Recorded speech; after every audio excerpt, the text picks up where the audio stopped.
and working with your customer through the drop down process, how to ask the right questions to tee up that process so that closing is something you're doing with your customer instead of to your customer. The more we feel like we're working with them throughout the closing process, the better.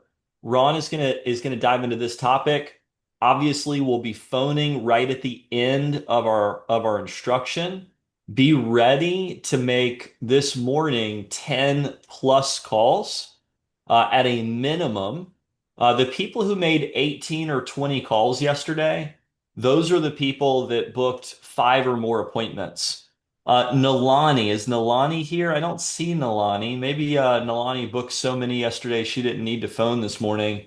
Nalani made 18 calls yesterday and booked five appointments yesterday morning. So she was the top Champions Club number of calls. It's about a 4-to-1. Hold up a four for me. It's about four calls to one booked in the morning. So if you want to book three this morning, 12 calls. If you want to book four, 16 calls. If you want to book five, 20 calls.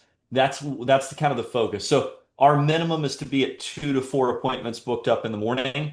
We will, right when we go to launch our phone jam, Lindsay is going to do a quick announcement on winners of three prizes.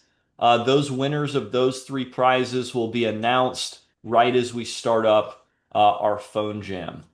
Those prizes were for everybody who went into the week with seven or more demos lined up. If you had seven or more demos lined up, you had one entry, 10 was two, 15 was three, 20 was four. So we'll have that announcement ready to rock and roll going into the phone jam.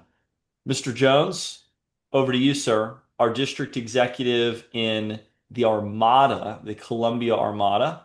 He is in our Lake Marion office today. And over to you, sir.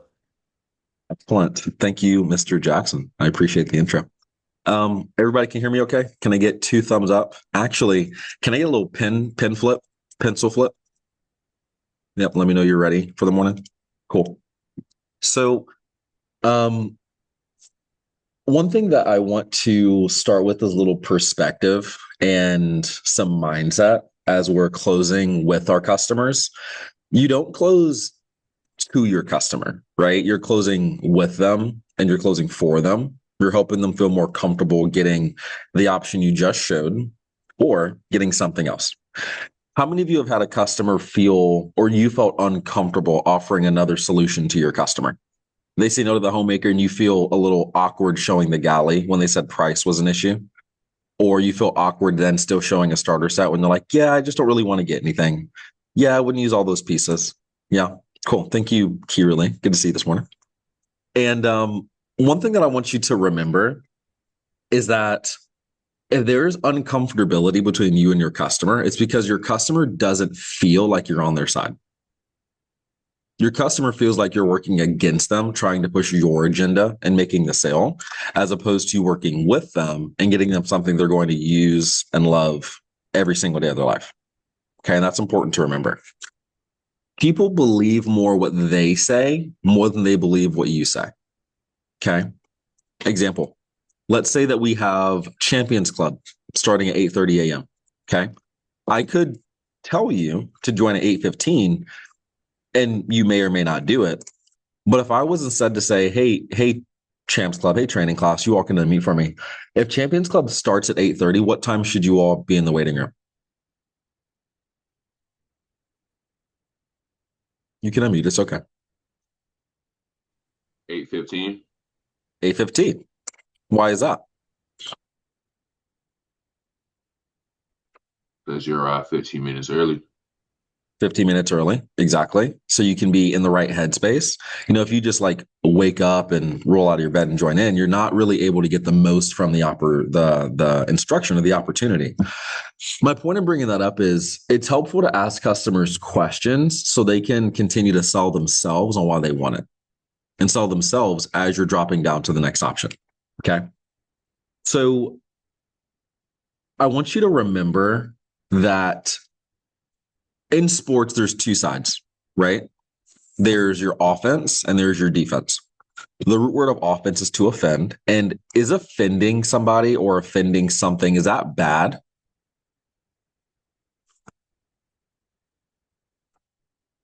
It's not. Sometimes we put emotions to words that aren't really fair. Think about when you're a kid, right? And you get out the car in the parking lot and you want to run to the store because you're super excited. Well, your parents probably grabbed you so you didn't run into the street, and they might have like scolded you, got on you a little bit. Didn't they offend you in that moment? Didn't that make you upset? And wasn't that for your benefit? So my point is, we're not trying to make our customers upset, right, when we're doing the demo. And it may feel a little uncomfortable as you challenge some of their mindsets and some of the things that they say as they go into the closing process. Okay.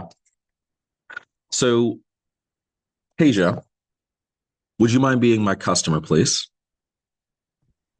Of course. Cool. So, Tasia, I'm going to ask you for the order a few times, and I want you to write a budget on a piece of paper. And I'm going to do a live drop down and basically show you what it's like to ask a few questions to your customers. Okay. As you're closing. So, Ms. Tasia, out of the three main sets, which one did you see yourself using the most, by the way? The complete set, family set, or the homemaker?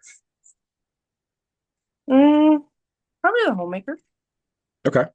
And which handle color did you prefer? Classic, pearl, or red? The red.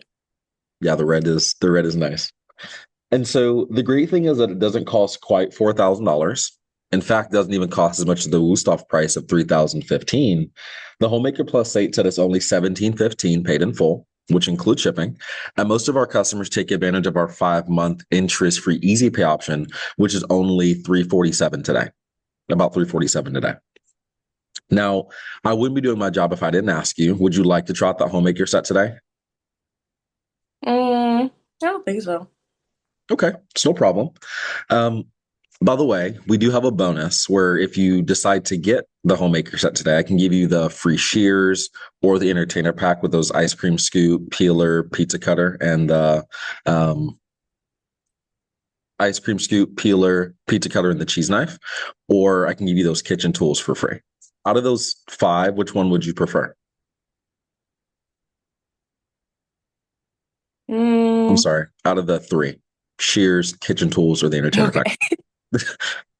Probably the entertainer pack. Okay. Would you like to go ahead and get that Homemaker set today and get your free entertainer pack? Nah, that's still too much for me. Okay, I totally understand. Ms. Hage, if you don't mind me asking, do you like Cutco? Absolutely. Okay, if you had it, would you use it? Yeah, of course. So you do like it, and you would use it. Would you say that it's too many knives or it's too much money? Definitely too much money. Okay, totally understand. So Cutco is expensive and it's worth every penny. At this point, I do want to call the office so that I can verify I'm in the appointment and get paid. I'd also like to show you the best deal possible, whether you decide to get it or not. Call the office.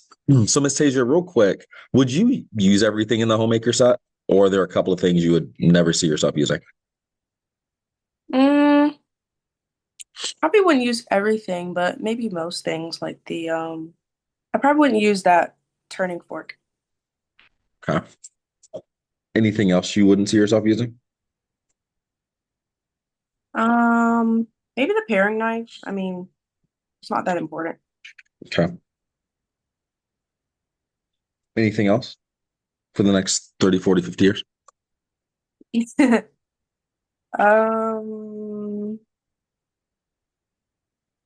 Probably not the slicer either. I don't really cook bread, so. Yeah, I understand that.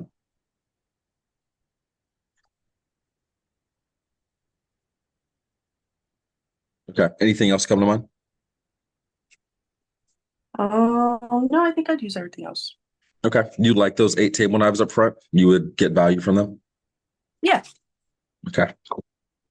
So if I could throw in the shears, what a lot of customers do, by the way, because not everybody does like the Homemaker set as is, it's our basic set, right? We've had it since 1949. And so not everybody wants to get it in the way that it comes. And so what a lot of people like to do when they don't like both of the forks is they'll actually take out the turning fork and they'll put the shears in that spot. So you know how there's the hole in the block, and I'd show her on the picture. You know, there's a hole in the block. You would be able to put the shears right in there. Okay, so that would take care of that for you.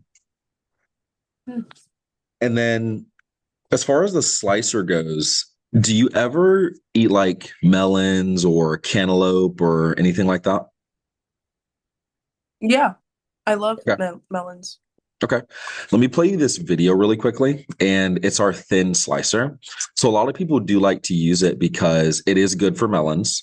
It's also good for the watermelon and the rind. You don't have to use as much effort like the butcher knife to get through it, and you can still have all your melons and everything. It's also really flexible. So let me play you this video. Okay, play you the video. Let me actually screen share so you all can see this.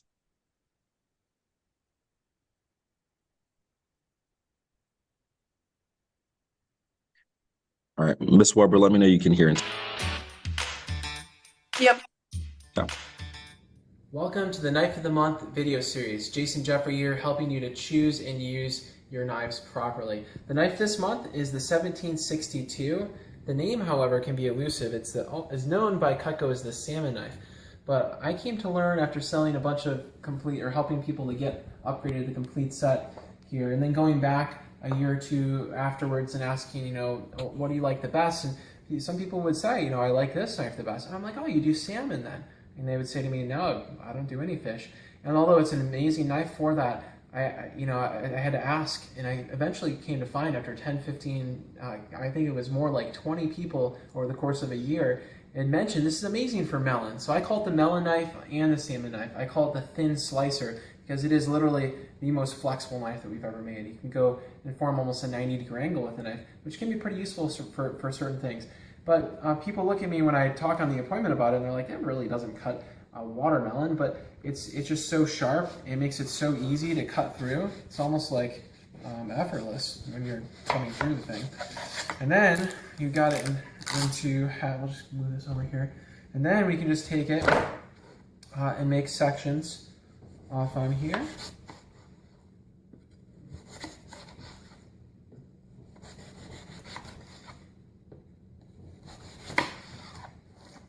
Okay, this out of the way.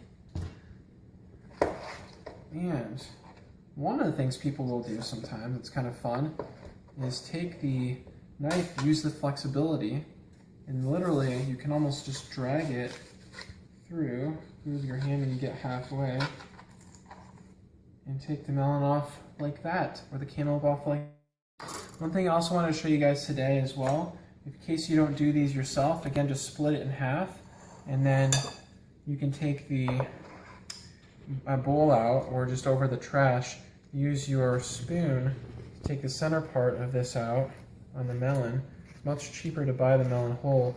I think it tastes a lot better as well. And then from there, it's the same sort of thing. You can even put it face up if you want, instead of doing it face down like I was doing with the watermelon. And of course, you can also fillet these guys off too. Some of you guys are probably a lot better than I am at that if you wanted to do that. But otherwise, the salmon knife, watermelon knife is an interesting tool. So I hope you guys got something out of that. The next knife we're going to be talking about is actually important. And then also we're going to give you a little bit of information about your guarantee to make sure you're getting the full maximum value out of your Cutco guarantee. And there's actually 3 aspects to the guarantee you'll want to take note of throughout. Hope you guys have some cantaloupe, some watermelon, and make it a great few weeks, and I'll see you soon.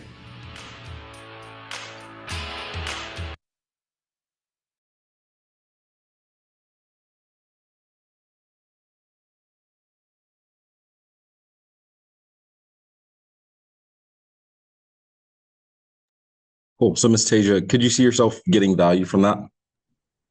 Yeah, absolutely. That would be great. Cool. So a lot of people do like to sub out the slicer for that. And then do you ever eat like raw meats like chicken or pork loin or like section, anything like that? Maybe trim the fat off of steaks or anything with you and your husband? Yeah. Hey, Okay. we eat meat a lot. Okay. So a lot of people do like using the boning knife, and then I play you the video for that, and actually substituting the paring knife in that slot instead. So for your Okay. homemaker, you would have the shears in place of your turning fork. You would have your boning knife, and then your salmon knife in place of that paring knife and that slicer. Did that feel better for you? Would you see yourself using everything there? Yeah, that would be better. Okay. And then would you still want everything in the classic, the pearl, or the red handles? The red. Okay. And then did you plan to break that up or pay for that in full?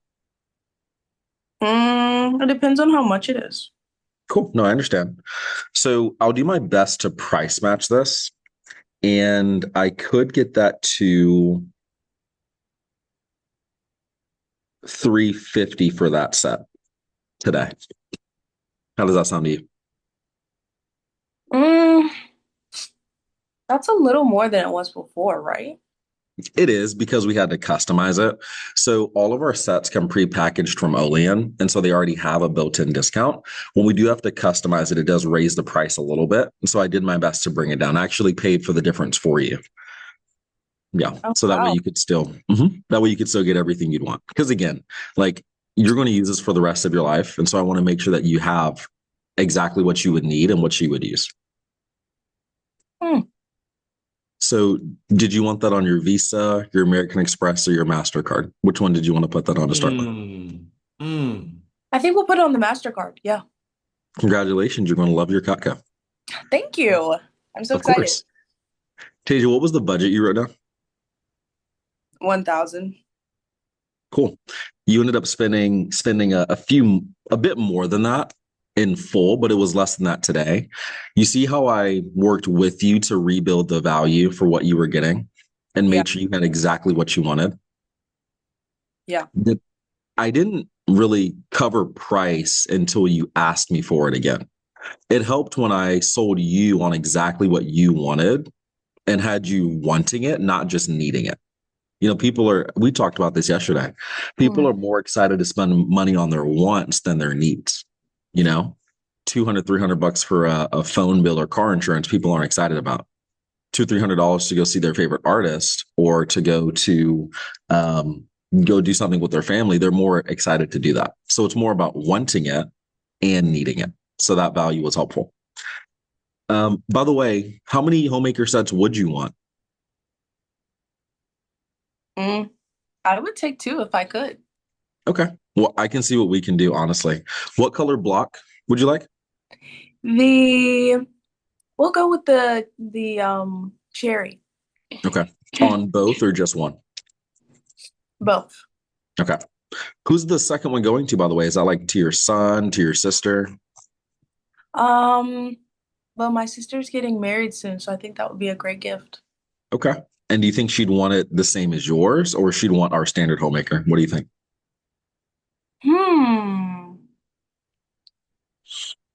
Um, I don't know. I'd have to ask her. Okay. Here's what we'll do. Because it is 15 days that they can use it to make sure they love it. The 15 days starts when she opens the box.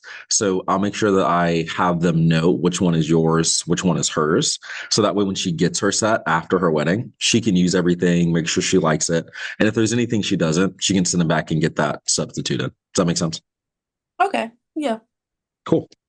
And then which address would you want that to? Your personal or business? Personal. Okay. That sounds good. So thank you, Tasia.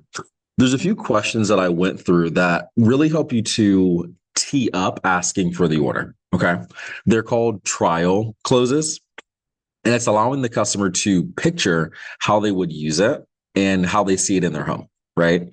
So classic pearl or red, that's a great one because then they're thinking about what do I want on my counter? Okay. Do you want to pay for that in full or do you prefer to break it up like everybody does? I'd probably break it out. Cool. Right. Everybody does that anyways. And then this one does take the right confidence to ask for the order. I was doing a presentation with it was a recommendation. And it was husband and wife. They were both there. We were dropping down through a custom set. And the wife went upstairs to go deal with the kids. The husband was there. He and I were talking, and it was like a steak knife and a few other pieces. I ended up discounting it a little bit, and I presented him the price, reminded him what he was getting. And I had heard Mr. Jackson say this on the Champions Club, and I had always wanted to try it. I just didn't really feel like I was in the right headspace for it. So I said, I'm gonna do it today. So I reminded him of the discount. You're getting this, and this, as well as this. You're getting this included, and this will be actually taken off of the price for you. It'll be this much today. Did you want to do that with your Visa, your Amex, or your MasterCard? And he goes, we'll do the Visa. So by the time the wife came back downstairs, his card was already on the table. Okay. He was already prepared to get it because I closed with confidence. So there's some questions where if they're like right there, like with Tasia, I knew she was going to love that customized homemaker set because I built up the value in the other tools she was getting. Remember that value, it's the product they're getting for a price they're comfortable with. So oftentimes people don't buy the homemaker set because they wouldn't use everything in it, right? So then you get them the exact products they know they would use and love. That price goes out the window. I know I would use this and I love this, so I want it.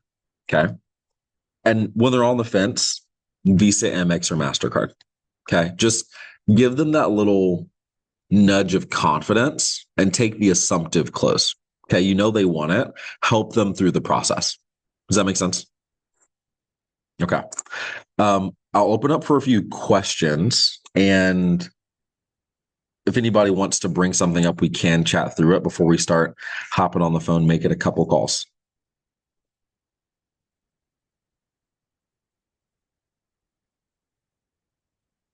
Hayden, go for it. I saw your hand.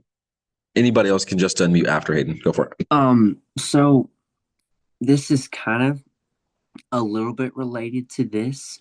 Along the price range. I've been doing a lot of virtual demos just because at the beginning, my first few clients were in the South Carolina area. And right now I'm in South Dakota. So when I've been doing a couple virtual down there, there's been a bit of an issue with like saying, oh, well, we already have really nice knives. And I know that's kind of the thing that you run into with virtual appointments. But in the way I've been kind of playing it now is with that warranty plan or with that return plan that we have. It'll give you about 3 weeks to use it in your home next to your really awesome knives. And we all know which ones is going to be better. What's maybe a different way that I could play that? Maybe to get a closing. No, that's a great question. So the best way to handle an objection is before it comes up, right?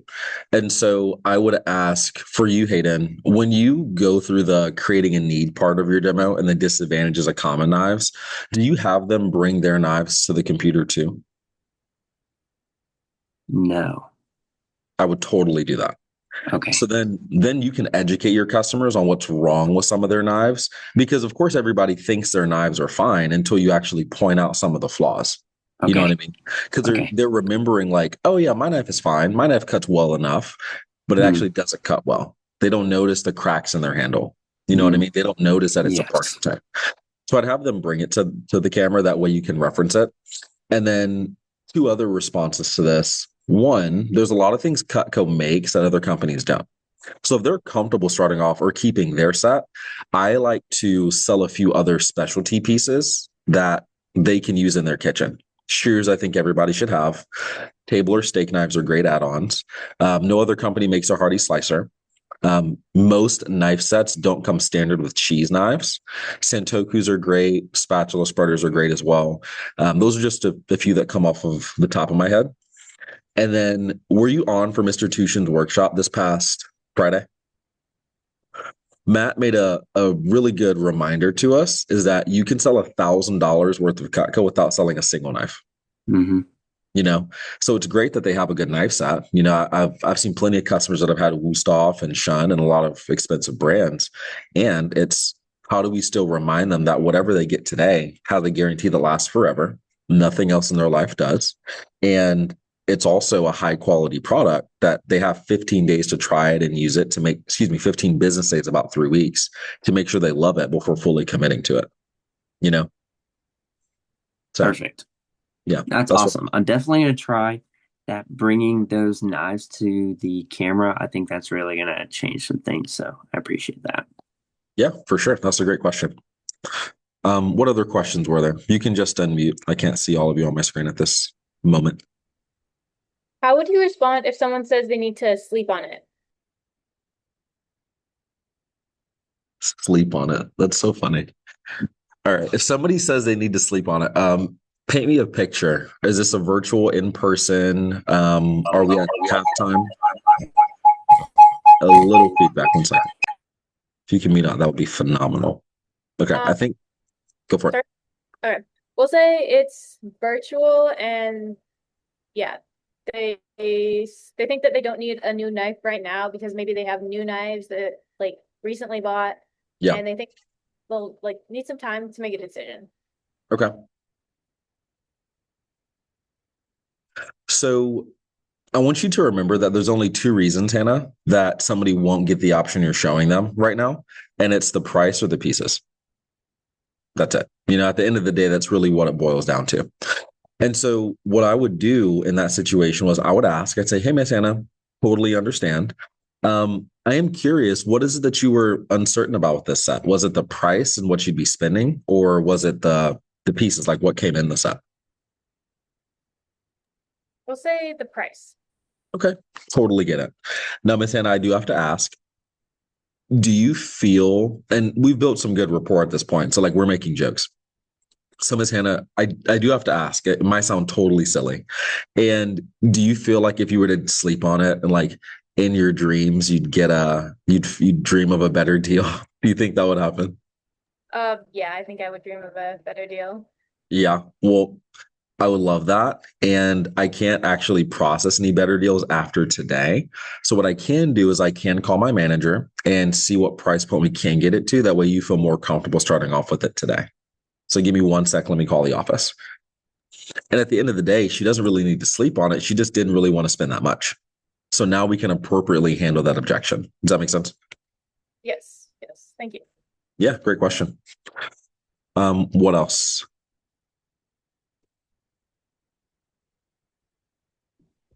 I have a question. Go for it. I have been struggling with getting like my closing rate isn't bad, but most of my sales are very low numbers. Okay. And I feel like a lot of people, if I can tell they're more of those open-minded at the end, then obviously I'm good at getting the sale higher. But I feel like a lot of the people I've been seeing recently, especially when I'm getting to the point that I don't know them super well, they're very quick to just be like, I just want this and this. Like I'm ready to check out. And I'm like, I don't really know how to handle that when they're very closed-minded and not like friendly, open-minded about it. And they're just like, I just want these two knives. I'm ready to put my card on it when Yeah. I'm trying to build higher sales.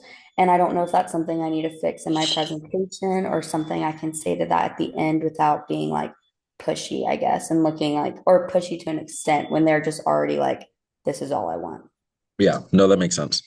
So that's a great point, Ellie. I appreciate you bringing that up. What I believe is most helpful is that every demo you do is feedback, right? So what I would do is in my planner, when I have my demos, after the demo, I would write down the CPO, the number of recommendations, and I would write the objection that I got. And so then I can look back on my week or look back on my day and see what part of my presentation I do want to work on, right? Because the objections you get are a reflection of parts of your presentation you want to work on and increase. So Ellie, a little bit of clarifying questions for you.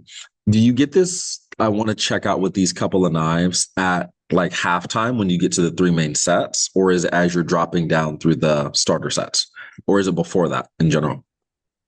It's usually before, once I get to the point of like they like the homemaker, and then I get to the price and they're like, actually, I think I'm just gonna do this and this. And it's Okay. usually so the knives that I have right now. So I haven't gotten my fast because I I haven't got my fast start prizes yet, so I'm hoping that will Yeah. help because I'm intending to buy what they can actually try. They Yeah. get the petite carver, and so, but it's usually just right when I show them that price, they're like, actually, I think I just want to get this and just try those.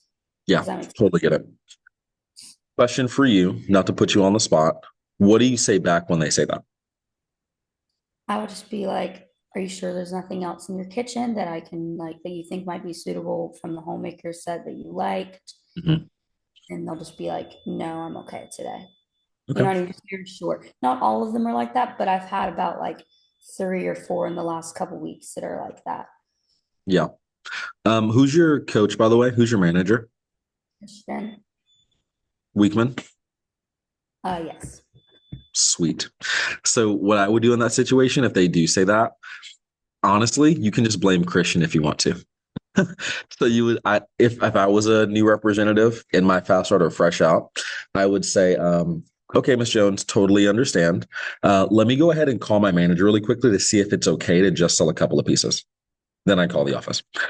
And how I respond on my demos is you want to let them know it is okay to get pieces if they absolutely have to, and why sets make the most sense. So I'll forward this into the managers group, and Christian can share this with you too if you'd like. It's a quick phrase. So Ellie, I'll ask you for the order for the homemaker set, and then just let me know. Tell me you want to buy pieces, okay? So, Miss Ellie, I wouldn't be doing my job if I didn't ask you. Would you like to try out the homemaker set today? I don't think so. I think it's just too much money, but I just want to try the trimmer and the petite carver. Okay. Okay. Totally understand, Miss Ellie. The homemaker set, it can be a lot of money at once. I do understand that. And you can buy pieces if you really wanted to. And our sets are discounted. They are safer. You get more free stuff, and I can also get you a discount. So if you don't mind, I'd like to at least show you the rest of the set options so you know what we have. And at the end, we can pick out whatever your favorite pieces are. All right, sounds good. Cool. Then I go to the galley. So now they're open-minded and they know, because remember, your customer wants to know you're on their side and you're not trying to fight against them on what they want. So it's like, hey, totally fine for you to want pieces. Here's why sets them make the most sense. Let me at least show you the set options we have. And then at the end, if you still want that, we can totally place your order for that. I had a rep on my team, Siong, calls me at halftime. Hey, Ron, my customers only want the French chef. I said, okay, totally understand, Siong. Let's at least show them the starter set so they know what we have, and then we can totally check out at the end. She ends up selling a gourmet set, full price, right? Because the homemaker set, it does show the most basic tools, and the starter sets, it has a lot of the different variations of what people buy. Like those starter sets are the most commonly selected pieces that customers buy. They just put them in a block, So it's helping them be open-minded as you show them. And then I would call the office for support on that. Yeah, for sure. Got it. I'm definitely gonna try blaming Christian more when I call them, but Yeah. Cool. Well, I do want to get you all on the phone. If you have any questions, you can reach out to me on WhatsApp. I'm in a lot of your groups. If not, you can ask your manager for my number or ask your manager themselves. They've sold a lot of Cutco, and they can definitely help coach you and lead you the right way. Look at that. You already have customers calling your phone. They are waiting. I'm sorry for taking your phone time. Today, we're going to make a minimum of how many calls? Show them with your fingers. How many? At least 10 calls. Now, does that mean we have to stop at 10? No way, right? We want to stop when we have our appointments booked up. Here's a good rule of thumb, okay? Don't go to bed until the next 3 days are booked up. Literally. Like if it's 11 p.m. and you're making calls, don't go to bed until the next 3 days are booked up. Your next best scenario, or at least the next 2 days, worst case scenario, the next day, okay? And live in the next 3 days, okay? Hey, Ron, how do I book a same day if I've got a same day slot that I need to book? How do I do that? Ring, Does ring. anybody have a demo that they wanted to do today that they don't have filled? I'm raising my hand, but you can't see me because, how about there? How about that? Does anybody have a same day that they want to book? Couple people. Okay. How do I book a same day, Ron? Ring ring, we're going through. Yeah, so Mr. Jackson, Miss Susan said that you were really, really nice and you probably mind helping me out. Goal XYZ. So I wanted to know if I could stop by. I'm working super hard to hit my goal. So I wanted to know if I could stop by later today at either 6:30 or 7 p.m. It would really, really help me out and it wouldn't take long at all. Um, well, I usually cook dinner at like 6 or 7:30. Oh, cool. How many people do you cook for? I would love to bring something over for you and the family. Really? You're gonna bring That's, me dinner? of course. Like, do your kids like pizza, Miss Jens? Mr. Jackson? How about I put the kids to bed and then I'll eat the dinner. Yeah, that's great. We can share a pizza together. Do you want to do that like 8:30, 9 o'clock? I'm open. Yeah, 8:30 is good. Let's do Okay, that. That's 8:30. Do great. you want cheese, pepperoni, meat lovers? What's your style? Um, Or do you want something else? hmm. Dealer's choice. Whatever you like. Dealer's Okay. choice. I'm Okay. open. All right, that sounds good. And real quick, she told me you lived in Lexington, but what's your address? Do you guys see how he offered something that would be beneficial to the customer instead of just making it about the demo that he was trying to book? Right? Like he's taking something off of her plate to make it easier for her to say yes. Right? Love that. Thank you, Ron. Of course. Of course. Hey, So we're quick gonna note. Lindsay, can you post on the summer manager group the winners real quick? Just post the winners I of can those I three can do prizes. I can do it right now. Absolutely. That would be great. Just post those on the summer manager group. I'll announce those here in 1 second once I see those. And then secondly, we have Ron KB. I think most of you have gotten a chance to meet her. Maybe some of you have not. Guys, KB is going to speak on Thursday. Kaylee Brooks. Who's met Kaylee Brooks? Does anybody know Kaylee Brooks? Kaylee's over a few $100,000 in sales. She's a college student at KSU. Um, Kaylee has had a really interesting career with Cutco because she was a social media recruiting assistant and it took her about 6 months to sell her first $10,000. And then she went from 6 months to 1 year at another $90,000 approximately, and she hit $100,000 in the next. So in her first 6 months, it took her 6 months to sell 10 grand, and then she sold close to $90,000 in her next 6 months. She started to figure it out, right? Um, she just went from she had a $7,500 week last week as a college student, which backtrack a couple weeks ago, she had gotten to a place where she wasn't even doing demos. She had to like retrain her business, restart her business, get it back. So you're going to hear a really interesting perspective from KB on Thursday about what are the things that you need to consistently do to create consistent results. She's excellent in committing to a process and really getting things done. She is not a salesperson. If you were to describe, hey, who are salespeople on our team, you wouldn't go to KB and say, hey, she's a salesperson. She's really highly skilled at closing people. No, no. She has trained herself in a learnable skill. So it'd be cool to get a chance to hear Karabo Brooks, student at KSU, you'll hear from on Thursday, just made 3,200 bucks, 3,700 bucks, sorry, last week, just selling Cutco on a few days out of the week. So you guys will hear from her on Thursday. Ron, back to you. Sweet. All right, line up your top 10. If you're still calling people you know, great. Make sure both spouses are there on the demo. If you're calling recommendations, if you don't have your prospect list yet, I would definitely call rec from the people that bought the most because their friends would probably buy a little bit of Cutco too. And they're probably really nice people as well. So we're going to make our first call in about 60 seconds. All right, 60 seconds. I'm getting the phone jam. There we go. Love to see it. I'm getting the phone jam board all pulled up.